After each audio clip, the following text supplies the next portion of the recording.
Queridos, nós estamos este ano com uma proposta de estar mais juntos, estar mais próximos de pessoas a quem nós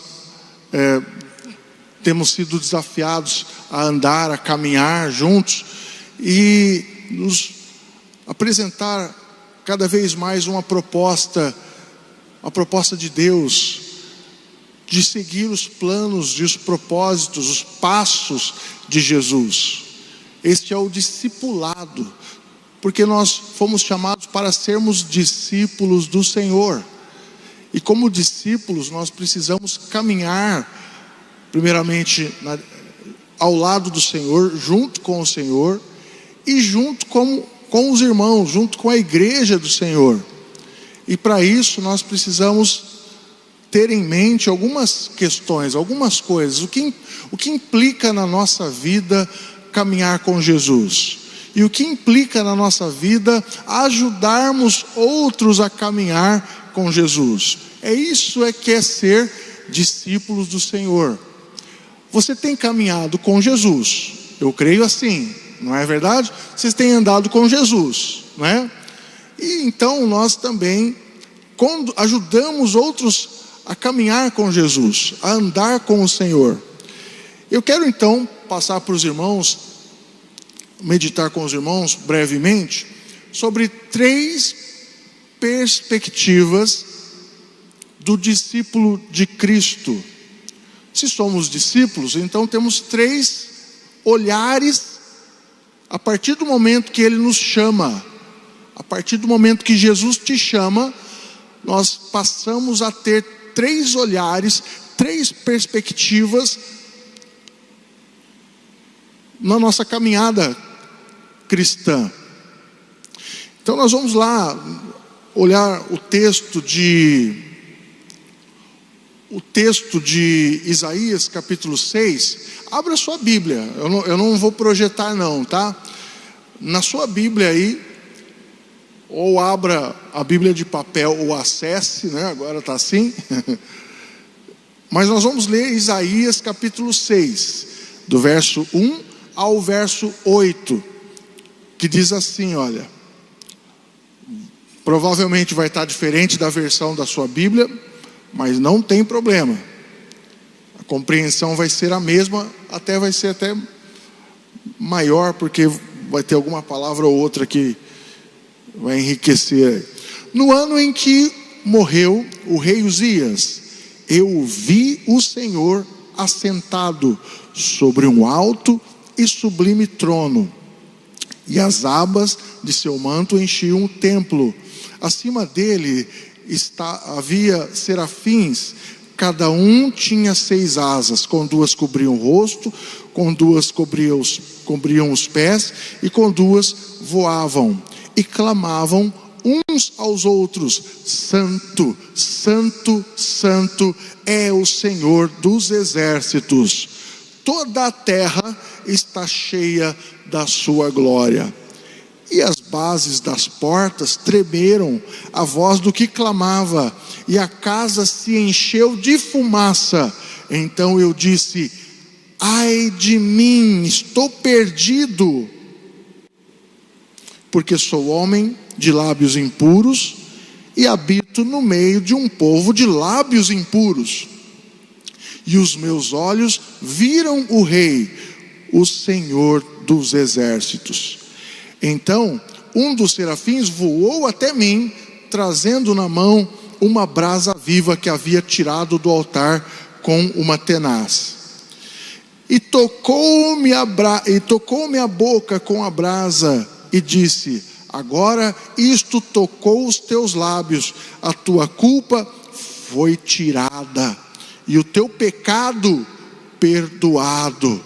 Depois disso ouvi a voz do Senhor que dizia: a quem enviarei? Quem irá por nós? Eu disse: aqui estou eu, envia-me. Nosso Pai, aqui estão os teus servos, tuas servas, discípulos do Senhor, pessoas que o Senhor tem chamado para caminhar ao teu lado, pessoas que o Senhor tem chamado para ser o sal da terra, a luz do mundo, pessoas que o Senhor tem levantado nesta terra para ser a diferença neste mundo e mostrar e proclamar o evangelho da salvação, a palavra da graça de Deus. É o que eu te peço, que o Senhor venha abrir o nosso entendimento, abra o nosso coração para compreender mais um pouquinho da porção da tua palavra. É o que eu te peço e já te agradeço em nome de Jesus. Amém. Queridos, o texto que nós acabamos de ler, o texto que você acabou de ler na tua Bíblia aí, revela algumas verdades muito profundas sobre o nosso chamado, verdades sobre transformação da nossa vida, amém? Em um verdadeiro discípulo do Senhor. O que significa ser um seguidor de Jesus? O que para você é um seguidor de Jesus? Quando nós erguemos a nossa mão e aceitamos a Jesus, na verdade é Jesus que nos aceita, né? Mas na forma como nós falamos, quando aceitamos a Jesus, na verdade nós estamos aceitando toda a sua proposta para a nossa vida.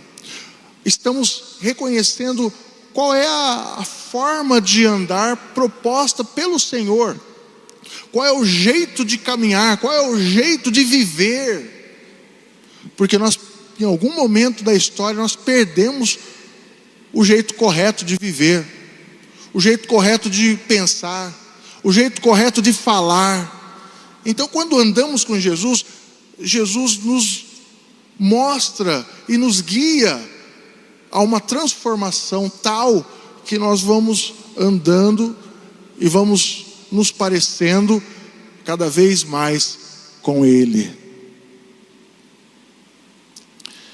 Então, quando nós olhamos para Isaías,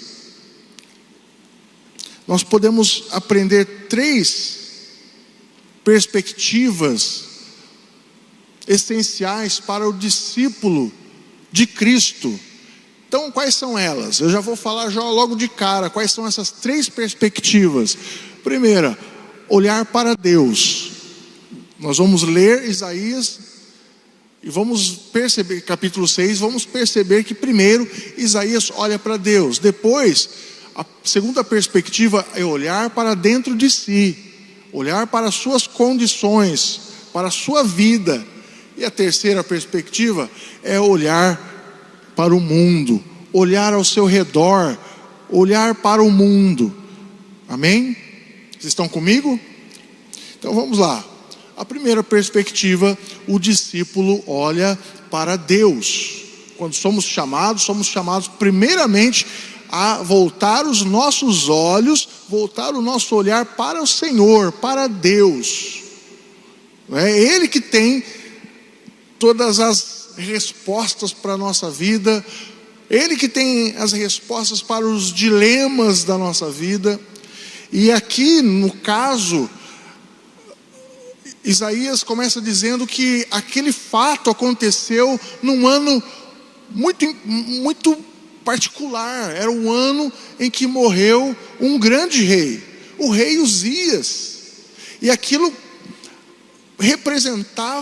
fato representava para o povo algo terrível, porque o rei Uzias, ele era um rei que havia conquistado muitas terras, ele tinha trazido segurança econômica para a nação de Judá, ele tinha trazido segurança para a sua nação, estabilidade financeira. Então o povo estava bem. Porém Uzias ficou arrogante no final da vida dele e fez aquilo que não era para ele fazer, tomou a posição de um sacerdote, ofereceu sacrifícios que não era para ele oferecer, enfim, ele achou que ele podia fazer o que ele bem quisesse naquela altura do campeonato, então ele ficou arrogante, se tornou arrogante, e por isso então ele foi acometido de lepra e acabou morrendo isolado numa casinha.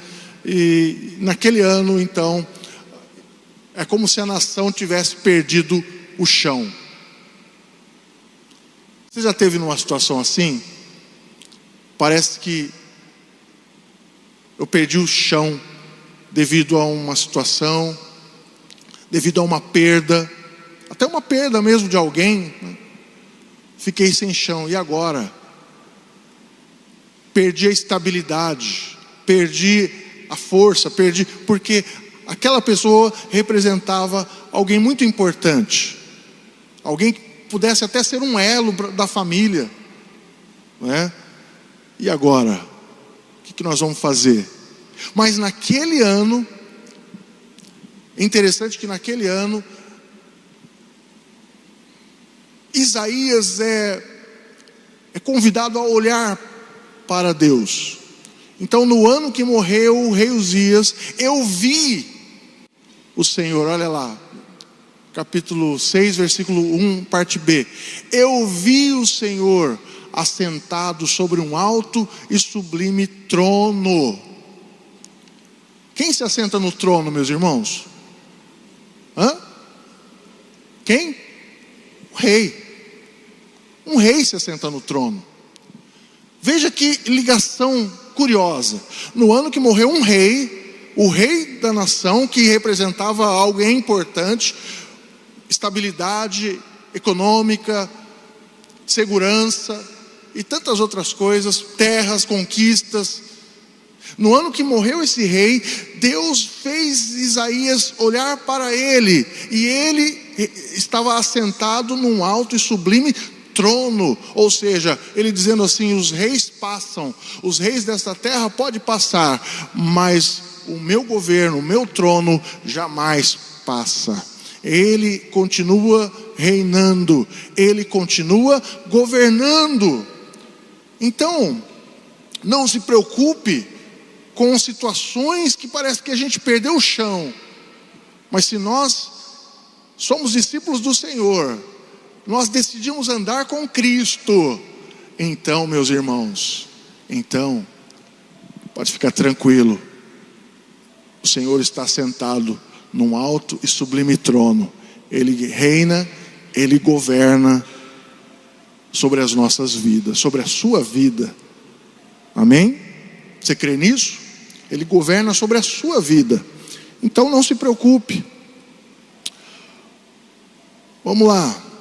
Eu vi o Senhor assentado. Isaías começa então essa visão, contemplando o Senhor, entronizado. E esse é o ponto de partida então da jornada de qualquer discípulo, é olhar para Deus. É o ponto de partida meu e teu, é olhar para Deus. Primeira coisa. E aí a gente contempla a sua santidade, a sua majestade, o seu senhorio. E olha o que os serafins diziam, proclamavam: Santo, Santo, Santo é o Senhor dos exércitos. A gente poderia destacar aqui muitos atributos de Deus.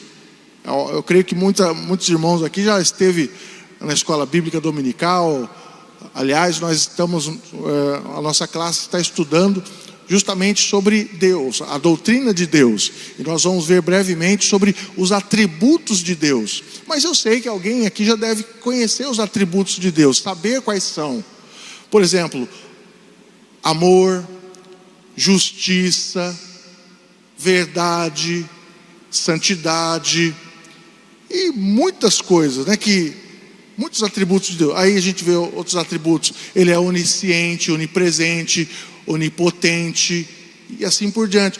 Mas é interessante que de todos os atributos, um deles é sempre mencionado, repetido 3 vezes seguidas. santo, santo, santo. Ele é soberano. O anjo poderia clamar assim: soberano, soberano, soberano. Justo, justo, justo. Onipotente, onipotente, onipotente. Mas ele clama pelo atributo da sua santidade. Ele diz: santo, santo, santo é o Senhor dos exércitos. Amém, meus irmãos? A sua santidade é única. A santidade de Deus impacta a nossa visão e impacta a nossa caminhada. Quando olhamos para Deus, nós vemos a majestade, o poder, a glória de Deus. Tanto é que ele diz que a terra estava cheia da sua glória, de tão esplendor, de tanto esplendor que saía do trono de Deus. Amém, meus irmãos? Então, hoje nós somos primeiramente convidados a olhar para Deus. Primeira coisa, olhe para Deus, contemple sua graça, seu poder, sua santidade, seus atributos, sua grandeza. Aí sim, após olhar para Deus, essa é a primeira perspectiva do discípulo. A segunda perspectiva do discípulo é olhar para dentro de si mesmo, olhar para a sua condição. Aí quando você olhar para Deus e olhar para a sua condição, você vai gritar igual Isaías: ai de mim, estou perdido, porque sou homem de lábios impuros e habito no meio de um povo de lábios impuros. Ele clama, ele grita: ai, ai, ai, estou perdido. É sempre o que acontece quando acabamos de olhar para Deus, contemplar sua majestade, o seu poder, seu esplendor, a sua glória, a sua santidade, e somos convidados a olhar para dentro de nós. Nós reconhecemos uma disparidade muito gigantesca. Aí a gente começa a dizer: ai de mim, eu estou perdido. Meus olhos viram o Rei, meus olhos contemplaram a Deus. Estou perdido. Eu não sou digno disso. Então, quando Isaías contempla a Deus, ele imediatamente percebe a sua própria condição: pecador, impuro e perdido. Então, da mesma forma, meus irmãos, o verdadeiro discípulo de Cristo reconhece a sua própria necessidade de transformação. O mundo ensina aí, né, um autoconhecimento. Quem já ouviu aquela frase filosófica: conhece-te a ti mesmo? Já ouviu isso? Conhece-te a ti mesmo. Muito bem. Só que o mundo tenta um autoconhecimento sem Deus, a parte de Deus, um autoconhecimento a parte de Deus. Então esse autoconhecimento é superficial, é baseado no poder que um ser humano pode obter, o sucesso financeiro, aparência física. Esse autoconhecimento baseado nessas coisas superficiais. Mas o ser humano só pode conhecer a si mesmo a partir do conhecimento de Deus. Você só pode se conhecer melhor a partir do conhecimento que você tem de Deus. Primeiramente, tem que fazer como Isaías. Primeiramente é contemplar Deus. É a luz da palavra de Deus que vai mostrar quem nós somos, vai mostrar o propósito da nossa vida, da nossa existência, não é? Tem gente que fica: oh meu Deus, numa crise: por que eu fui nascer? Por que eu existo? Quem nunca, né, se questionou dessa forma no momento de aflição? Quem nunca se questionou no momento de dificuldade? Oh, por que eu fui nascer? Por que eu existo? Oh, e aí você chora e clama, reclama. E só temos a resposta do propósito da nossa vida a partir do conhecimento que nós temos de Deus, a partir do olhar que nós fazemos em direção ao Senhor. Amém? Fora isso, é tudo superficial, um autoconhecimento superficial. Aí você vê uma mãe dando um objeto sexual para uma menina de 12 anos e fala assim: vai se conhecer, vai se investigar, não é? Pobre mãe, pobre ser humano que acredita que o seu autoconhecimento é a parte de Deus, é sem Deus. Veja aí, no versículo 7, na sua Bíblia, Isaías, no versículo 7, Deus não nos deixa no pecado, Ele nos purifica e transforma a nossa vida. Veja aí que o versículo 7, ele diz, Isaías diz: com a tenaz, com a brasa, ela tocou a minha boca e disse: veja, isto tocou os teus lábios, por isso a sua culpa será removida e o seu pecado será perdoado. Conforme 1 João capítulo 1, versículo 7. O sangue de Jesus Cristo, seu Filho, nos purifica de todo pecado. Nos purifica de todo pecado. Então, veja, o caminhar com Cristo nos proporciona uma transformação da nossa vida, uma mudança da nossa vida. O que Isaías reclamou? Eu estou perdido, eu sou um homem de lábios impuros, eu habito no meio de um povo desse mesmo jeito, lábios impuros também. O que eu vou fazer? Eu estou perdido. Então o Senhor, quando vê que você reconhece a sua condição e reconhece a grandeza e o poder de Deus, Ele mesmo toca em nossos lábios, Ele toca nos nossos olhos, Ele toca no nosso coração, Ele toca na nossa vida e transforma-nos completamente. É isso que Ele faz, Ele toca com brasa viva a nossa vida e muda completamente. Isso é o que dá, é isso que dá andar com Jesus. É isso que proporciona o fato de andarmos com Cristo, que quando você anda com Cristo, você não é mais o mesmo, não é mais a mesma, tudo muda, a sua história muda, o discípulo experimenta uma vida nova. Essa foi a segunda perspectiva, o segundo olhar do discípulo, olhar para si mesmo, mas com a perspectiva de Deus, mas com a premissa da palavra de Deus. E aí o terceiro olhar, ou a terceira perspectiva, o discípulo olha para o mundo. O discípulo olha para o mundo. Veja aí, Isaías 6:8. Depois disto, ouvi a voz do Senhor que dizia: a quem enviarei? E quem há de ir por nós? Eu respondi: eis-me aqui, envia-me a mim.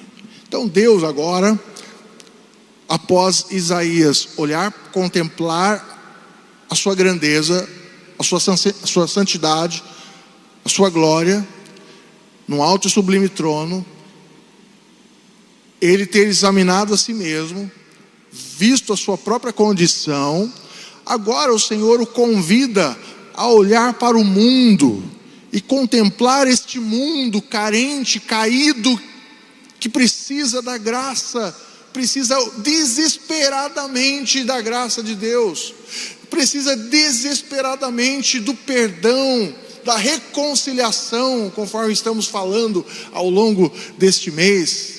Desesperadamente precisa do Senhor. E nós, como discípulos, chamados para ser luz do mundo e sal da terra. O sal tem várias propriedades, e uma delas é provocar sede. É provocar sede. Já comeu aquela comida bem salgada, aí você ficou tomando água o dia inteiro, porque provocou sede. E nós, como sal, além de preservar e outras propriedades, tirar o mau cheiro, tem muitas propriedades o sal, né? E uma das propriedades é provocar sede. Nós temos que provocar sede. Aonde você for, as pessoas ao seu redor têm que sentir sede. Sede de Deus, sede do Senhor, sede da palavra de Deus. Amém, meus irmãos? Então, Deus agora manda olhar para o mundo. Desafia Isaías a olhar para o mundo. Veja pessoas aí caídas. Veja pessoas aí desesperadas, desgraçadas, no sentido de que sem a graça de Deus. A quem enviarei?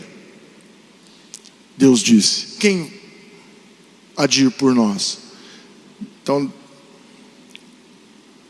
agora a gente tem que enxergar o mundo não com um olhar de condenação, não, porque nem o Senhor Jesus olhou para o mundo com um olhar de condenação. Lá em João capítulo 1, o que ele disse? Eu não vim condenar o mundo, mas vim para que o mundo fosse salvo. Ele não veio condenar o mundo, mas veio para que o mundo fosse salvo por ele. Então olhamos para o mundo com compaixão, com um olhar de misericórdia.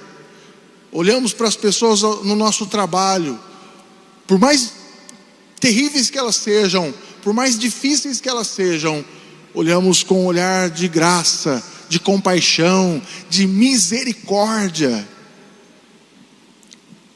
Então Jesus nos chama agora para fazer parte desta nobre missão. A quem enviarei? Quem há de ir por nós? E aí, eu e você, como verdadeiros discípulos, nós levantamos a mão e dizemos assim: eis-me aqui, Senhor, eu estou aqui, envia-me a mim. Depois desse processo todo de contemplar o Senhor no alto e sublime trono e olhar para dentro de mim, e agora eu olho para o mundo, diante desse desafio, eu estou aqui.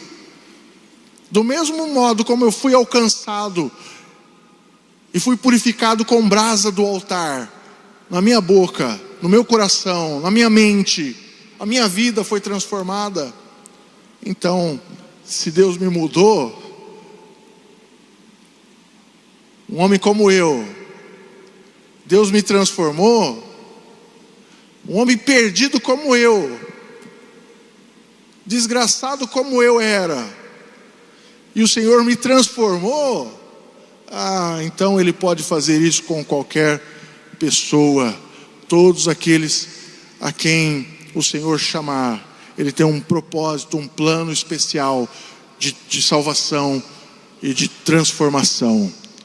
Amém? Então nosso chamado, meus irmãos, é claro, a anunciar as boas novas do Evangelho e ser luz deste mundo, ser sal da terra. Então sai daqui hoje, a gente tem falado muito sobre isso. A mensagem está na nossa boca, a mensagem está na boca do discípulo. Então saia daqui e comece a pensar sobre isso, o que o Senhor está te chamando para ser a diferença no meio da sua família, no meio da sua casa. Outro dia eu estava vendo alguém falar assim: nossa, o pai está diferente. Não era sobre mim, estava falando para uma família que a gente estava conversando, e a esposa estava testemunhando, que a filha estava dizendo: nosso pai, o pai está diferente mesmo. O que aconteceu? O que aconteceu? É a transformação pela graça de Deus. Amém? Que Deus abençoe a nossa vida. Deus te abençoe. Essa é a jornada do discípulo: olhar para Deus, reconhecer sua santidade, olhar para si mesmo, reconhecer sua necessidade de transformação e olhar para o mundo. Tem uma missão. Entenda a sua missão. Tem uma missão a seguir. Amém? Então, quando você começar a parar no praça de pedágio, você já olha com um olhar de graça, de misericórdia. Se possível, ofereça uma palavra, seja mais breve que for, né, irmão Nelson? Irmão Nelson é um evangelista aí da nossa igreja. O irmão Nelson gosta de evangelizar, e isso é muito bom. Que Deus levante evangelistas que entendam esta verdade no nosso meio. Amém?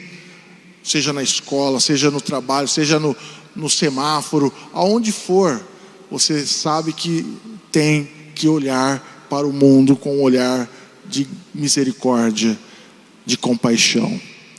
Que Deus te abençoe. Você é discípulo do Senhor. Você está sendo chamado. Você foi chamado. E alguém está sendo chamado hoje para uma mudança da sua vida e do mundo ao seu redor. E essa mudança é o Senhor que faz. Amém?